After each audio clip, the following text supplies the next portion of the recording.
5,000 diesel போடுற பதில் 55,000 diesel போட்டாச்சு. ட்ரிப்பு ஸ்டார்ட் பண்ணி 10 கிலோமீட்டர் கூட போல, அதுக்குள்ள இப்படி ஒரு சம்பவம் ஆயிடுச்சுன்னு நினைச்சோம். 5,000 வந்து 55,000 போட்டாங்க.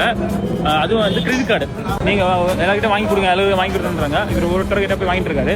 ஆஸ் ஏ மேனேஜரா நம்ம எம்ப்ளாயி தானே ஒரு சின்ன மிஸ்டேக் பண்ணிட்டாரு நினைச்சு அவரை மன்னிச்சு விட்டுருந்தா அவருக்கும் அங்கே டைம் வேஸ்ட் ஆயிருக்காது, எங்களுக்கும் அவ்வளோ நேரம் பேச வேண்டிய அவசியமும் வந்திருக்காது.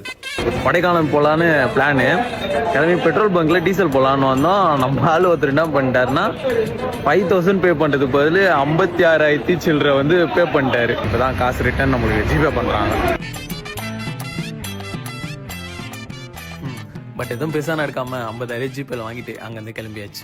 ஆக்சுவலி நடந்தது என்னன்னா, கார்டு பெண்ட் ஆயிடுச்சு. அவன் 55,000 போட்டது நான் பாக்கல. என் கார்டு லிமிட் 6 லட்சம். பாக்குறப்ப ஒரு 5 எக்ஸ்ட்ரா போட்டா 5 லட்சத்துக்கு போட்டா என்ன பண்ணிருப்பேன்? அவனா பார்த்த மாதிரி இருக்கிற பக்கத்துல எல்லா பெட்ரோல் பங்கையும் வர வச்சு காசு என்ன கொடுத்துருப்பாங்க.